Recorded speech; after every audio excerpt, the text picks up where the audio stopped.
আসসালামু আলাইকুম প্রিয় দর্শকবৃন্দ। আজকে আসলে আমার হাজব্যান্ড অনেকগুলো ইলিশ মাছ নিয়ে এসেছে। যেহেতু আমি আপনাদের সঙ্গে সবই শেয়ার করি, তো ভাবলাম যে আজকে এই রান্নাটাও শেয়ার করি। আর রান্না কিভাবে করতেছি সেটাও একটু দেখাই। তো আমি আসলে ইলিশ দিয়ে বেগুন দিয়ে রান্না করব। তো যেহেতু আমার মাছটা সন্ধ্যার দিকে নিয়ে এসছে, তো এই জন্য আমি রাতে রান্না করব। যেহেতু আমার সদস্য সংখ্যা বেশি না, এই জন্য ভাবলাম যে একটা মাছই রান্না করি। তো আমার মাছের আসলে ইলিশ মাছের চাকা কেন জানি ছোট হলে ভাল লাগে না, আমার কাছে একটু বড়ই ভাল লাগে। এজন্য আমি একটু মোটা করে কেটে নিলাম। তার সঙ্গে একটু বেগুন, ছোট সাইজের বেগুন ছিল আমার, বেগুনগুলোকে 4 পিস করে কেটে নিলাম।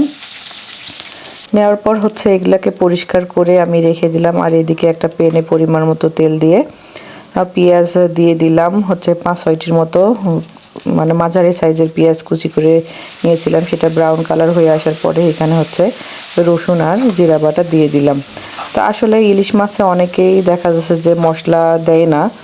তা আমিও যখন ইলিশ ভুনা করি তখন শুধু জিরা বাটা দিই, কিন্তু এখানে যেহেতু আমি বেগুন ইউজ করবো এই জন্য একটু জিরা রসুন বাটা দুইটাই দিয়ে দিলাম।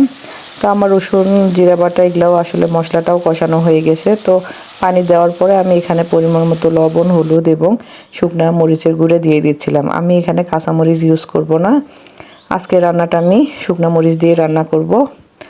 তো আমার এখানে মশলাটাও প্রায় কষানো হয়ে গেছে, আমি একটু করে পানি দিয়ে কষাই নিচ্ছিলাম। তারপরে আমি এখানে যে মাছগুলো দিয়ে দিলাম। মাছগুলো দিয়ে মাছটাকে একটু নাড়াচাড়া করে একটু কষানোর পরে আমি এখানে বেগুন দিয়ে দিব। তো মাছটাকে আমি এখানে খুব ভালো করে এপিট ওপিট ভালো করে মশলার সঙ্গে যাতে পুরোটাতে মশলা ঢোকে ভালো করে নেড়ে চেড়ে নিচ্ছিলাম।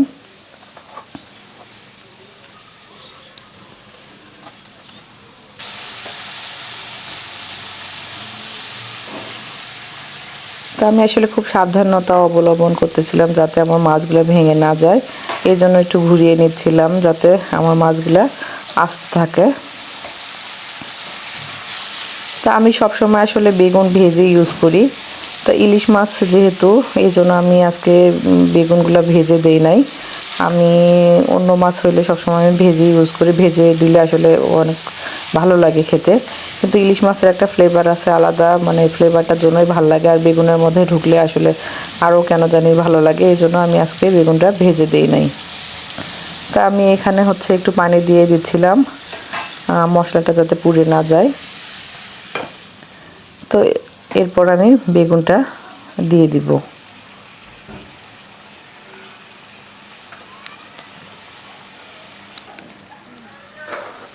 তো অনেকে এখানে মাছটা উঠানোর পরে আবার বেগুনটা দিয়ে কষায় তারপরে দিয়ে দেয়। তো আমি এত ঝামেলার মধ্যে যাচ্ছিলাম না। আমি যেহেতু আমার রাত হয়ে গেছিলো রান্নাটা করতে করতে, আর আমার ছোটো মেয়েটা খুব বিরক্ত করতেছিল, তো ভাবলাম যে থাক এভাবেই দিয়ে দেয়, সমস্যা নাই। যদি বেগুনগুলো জ্বালা বেগুন ছিল, এমনিতেই সিদ্ধ হয়ে যাবে।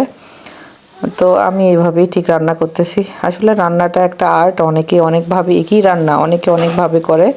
তা আমি বাসায় যেভাবে রান্না করি ওইভাবেই আপনাদের দেখানোর চেষ্টা করি। আমি কাউকে রান্না শিখাতে চাই না, কিন্তু আমি যেভাবে রান্না করি আপনাদের সামনে ওইভাবেই উপস্থাপন করি।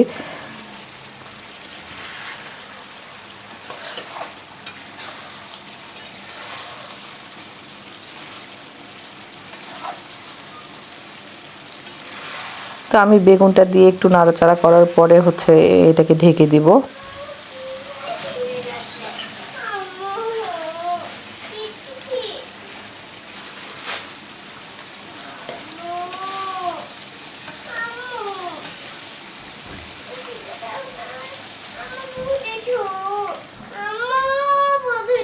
তো আমি এখানে পরিমাণ মতো পানি দিয়ে মাছটাকে, বেগুনটা দুইটাকেই ঢেকে দিয়ে রান্না করব। এখন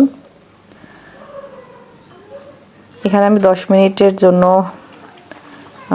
10 মিনিট পরে আবার ঘুরে আসতেছি। তো 10 মিনিট পরে আমি একটু ঢাকনাটা খুলে নেড়ে চেড়ে দেখতেছিলাম যে কী অবস্থা।